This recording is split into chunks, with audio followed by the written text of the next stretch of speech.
Compañeros, amigos, debemos seguir analizando, conversando para nuestro pueblo que quiere escuchar nuestro punto de vista, Julio Clemente.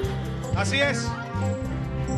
Nosotros nos mantenemos en este momento dándole seguimiento al caso Emily, ya las reacciones en este día. Y vamos a ver lo que la rueda de prensa, lo que expresó el procurador en el día de ayer en torno al caso, donde afirma que se va a apelar la decisión y que no va a cesar la lucha hasta que no se haga justicia. Adelante.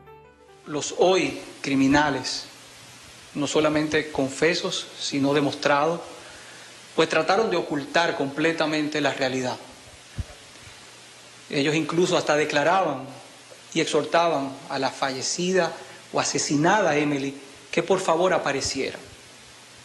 Y fue en ese punto que ordenamos constituir una comisión de alto nivel que trabajara de forma esmerada y sin descanso, utilizando todos los recursos, toda la tecnología, todo lo que estaba disponible para que la impunidad no quedara en ese caso. Recuerdo como ayer cuando recibí por primera vez a doña Dalgisa Polanco, la madre de Emily, hizo un compromiso y promesa de que no habría impunidad. Ella muy preocupada porque se trataba de personas de poder, funcionarios, y le di mi palabra de que un funcionario o cualquier tipo de persona tenía que ser sometida a la justicia en igualdad de condiciones que aquellos que no lo fueran, como debe ser. Respecto a la sentencia del caso, valoramos los 30 años de prisión que han sido asignados o otorgados al señor Marlon Martínez. No tanto así con el dispositivo y las razones, pero 30 años siendo la pena máxima, nos sentimos satisfechos y valoramos. Sin embargo, a pesar de que respetamos completamente la autoridad, derechos y facultades de los jueces, no compartimos los 5 años que fueron otorgados a la madre Marlene. De nuevo, respetamos porque es la ley, las facultades que tienen estos jueces de dictaminar y anunciamos formalmente que estaremos apelando esa sentencia. Bien, baja aquí. No la apelamos. Yo le pregunto a los juristas, ¿es usual que el procurador de la República entre en una contradicción con la decisión de un juez? Sí, es usual porque son parte, pero mire un detalle que llama la atención. Nosotros estamos evaluando la decisión, no cuestionándola. Fíjese un detalle que llama la atención. Él dice, nosotros compartimos la decisión respecto de los 30 años de Marlon, pero dice él, no así la motivación. ¿Usted sabe por qué? Porque ahí habrá un serio problema. Porque los jueces, la experticia médico forense es acientífica, porque dice que Emily murió por el golpe en la cabeza y o por el aborto. Eso es inconclusivo. Entonces los jueces tuvieron que elegir entre una de las dos. Y por donde se fueron fue... Por eso él resalta lo de la motivación. Por eso se fueron por el tema del homicidio involuntario por vía del aborto. Y agregaron al tema en ocasión del aborto. Yo me hubiera quedado con el aborto y o agravado porque murió la hembra. En otro caso, que es la tesis de Fabián, que yo comparto, debieron irse simple y llanamente por la tortura y trato cruel, que eso solo es un tipo penal que te da 30 años y tú usas el aborto como medio. Pero lo estamos diciendo, levantando, porque ese va a ser una crítica importante. Porque si se hubiesen ido a un homicidio inintencional, involuntario, porque el propósito no era matarla sino abortar, que fue lo que sacó la fiscalía. No estoy diciendo que fuera así necesariamente. Entonces, el aborto es un tipo penal único, no sé si lo estoy diciendo claro, pero el homicidio es otra cosa.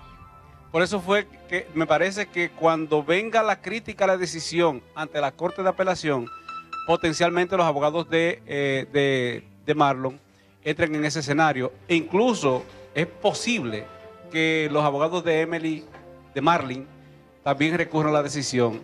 Bien. Porque va a haber un debate ahí en la... Quiero la opinión del doctor Fabián Melo, por favor. Sí, yo estuve hablando hace un rato con el hermano Cándido, porque discrepo de él en algún sentido, en cuanto a lo que podría ser las faltas que retuvo el tribunal, tanto a Marlon como a Marlene.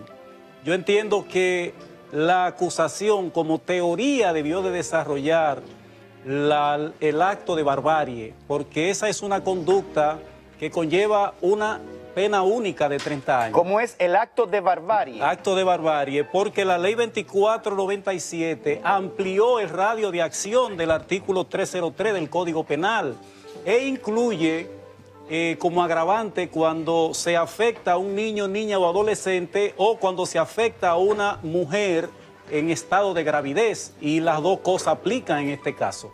Entiendo que el tribunal debió de ampliar más el radio de análisis de lo que podrían ser los elementos de convicción y también los indicios, que muchos de ellos iban dirigidos hacia Marlin.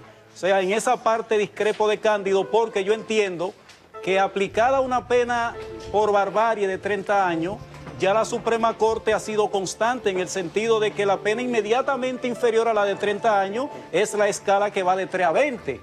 Y en esa tesitura, si se hubiera retenido esa falta, vamos a decir, esa conducta típica de acto de barbarie, y los indicios que hay, todos dirigen a que de algún modo Marlin indujo a su hijo a cometer ese hecho, el hecho del aborto.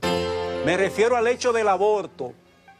Y digo que indujo porque es evidente que ese joven, hasta donde uno ha visto, no se autodetermina. Es decir, la conducta que hemos visto en ese joven, que no estoy cuestionándolo en el plano personal, es que hay una influencia muy marcada de su madre en él. Doctor, y que ¿usted cree que haber ampliado ese rango de aplicabilidad? Ese tribunal colegiado pudo haber ampliado el rango de la sentencia, es decir, 5 años es muy poco para usted, ¿sí o no? Debió ampliar el análisis y la valoración de los indicios. Entiendo que se limitó mucho a lo que pudo haber sido la complicidad ex ante, es decir, al enfocarse el tribunal en un análisis de la complicidad antes de producirse el hecho que estaba analizando el tribunal y abocado a analizar, entonces concentró mucha energía intelectual en esa parte. Me parece que si se hubiera abocado el Ministerio Público como teoría a desarrollar específicamente el plano que tiene que ver con los actos de barbarie, el tribunal le hubiera hecho mucho más caso y le hubiera prestado mucho más atención. En apelación se puede hacer ese nuevo planteamiento. Mire, lo que sucede... Perdón, estamos hablando con el doctor Cándido Simón y con Fabián Melo. Mire, para la gente que entraron ahora en contacto, como no están los títulos, para que ustedes sepan. Abigail, la situación, Fabián, es que el juez está atado por los requerimientos de las partes y la fiscalía no entró en el tema de la tortura, acto de barbarie y trato cruel como el tipo penal principal, sino que entraron con el aborto y entonces utilizaron la tortura como un mecanismo de agravamiento de la pena.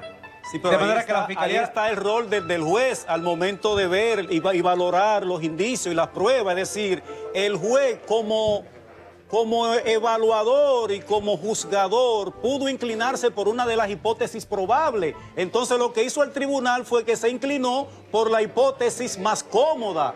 Es decir, el tribunal, en lugar de hacer un esfuerzo mayor y satisfacer lo que podría ser el reclamo de unas imputaciones eminentemente serias, entonces se inclina por una parte que yo entiendo, a mi modo de ver, que fue una hipótesis muy inclinada hacia lo fácil, hacia lo cómodo, porque... Hacia lo cómodo, doctor.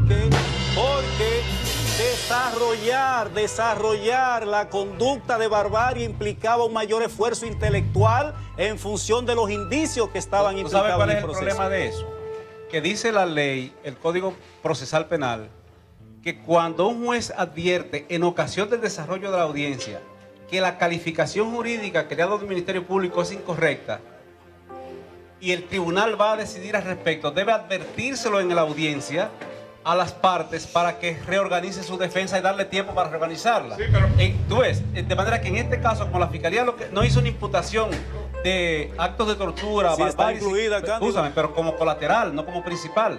Desde ese punto de vista, el juez, en virtud de la separación de poderes y de funciones, no puede suplir la deficiencia de yo le quiero hacer una pregunta a los dos. Sí, pero hay una parte que yo quiero que me la conteste. Hay un momentito, yo quiero que me la conteste, sí, porque no quiero dejarla pasar. Aunque estamos tratando sobre la sentencia, pero se sabe que va a haber apelación. Claro. Yo me pregunto, ¿se pueden aportar esos nuevos elementos en apelación? Eso podría discutirse en la Corte, porque no Perdón, pues si pueden salir las personas que no pueden estar en silencio, porque ya está bueno. Estamos aquí tratando un tema muy serio y están hablando fuerte allí. Por favor, ayúdenme en eso. Eso podría discutirse en la Corte porque se trata de un tema de calificación jurídica, no de cambio de prevención. O sea, los hechos son los mismos, no pueden cambiarse ya los hechos, pero sí puede cambiarse la calificación jurídica y reorientarlo en la Corte. Sí, entiendo que el Ministerio Público debe concentrar energía en desarrollar la hipótesis de los actos de barbarie, Una pregunta. porque ahí es donde está la mayor condena y es donde puede lograrse que a la complicidad se le pueda aplicar una pena mayor, que podría ser hasta 10 o 20 años. Y como bien usted dice, aplica lo que es la barbarie por las características. Ayer Genaro, el papá, Genaro Peguero, el papá de la niña asesinada, dijo que él sabía que iba a demostrar en su momento que en el lugar, en el apartamento donde se llevó a cabo el asesinato de esa niña, habían otras personas, que Marlon no podría ir solo ponerse a aplicar un aborto porque él no sabe de eso. ¿Por qué es que no se ha querido revelar, no se ha querido decir, no se ha enfilado por ese punto quienes acompañaron a Marlon en el asesinato? Bueno, en ese punto la defensa pudo haber hecho su trabajo porque la defensa puede presentar una acusación paralela. Claro, claro. Entonces hay un punto que tiene que ver, porque se tiende a confundir lo que es la autoría intelectual con lo que es la inducción en un caso de esta naturaleza, y son dos figuras muy distintas. O sea, la autoría intelectual es como el autor detrás del sujeto, por ejemplo. Ahora, la inducción no obra, el sujeto es quien comete la acción, pero inducido por un tercero. Ajá. En este caso, la teoría mía es que Marlin indujo a esa persona. ¿Y qué dice el código ahí? Bueno, en esa parte el código nuestro enmudece. Ahora bien, nosotros podemos hacer... Consecuentemente, ningún juez podría aplicar una sanción. Sí. Si el código no lo prevé. Claro, claro, pero estamos hablando de figuras que son parte de doctrina y jurisprudencia y nosotros podemos asumir a través del derecho comparado esa figura porque tenemos ya precedentes. Por ejemplo, en un caso de un menor que le tiró una pedrada a una vecina y se lo pegó a otra vecina y la mató, la jurisdicción de NNA retuvo una falta de homicidio doloso, es decir, que en este caso... Si no mató a la persona que quería y mató a un tercero, el tribunal de NNA entendió que ese menor había cometido un dolo eventual y esa figura no existía en la legislación penal dominicana y ya es un precedente que se aplica. Pero hablando pero en ese mismo tema, Cándido, un segundito, en ese mismo tema, porque solamente se va por lo de Marlin y la posibilidad de elevar la sentencia, claro. Pero también no se podía aplicar el código y los argumentos jurídicos para lograr que los 30 años que le cantaron a Marlon sean reducidos en base a que se aplicó el fallecimiento por el aborto agravado.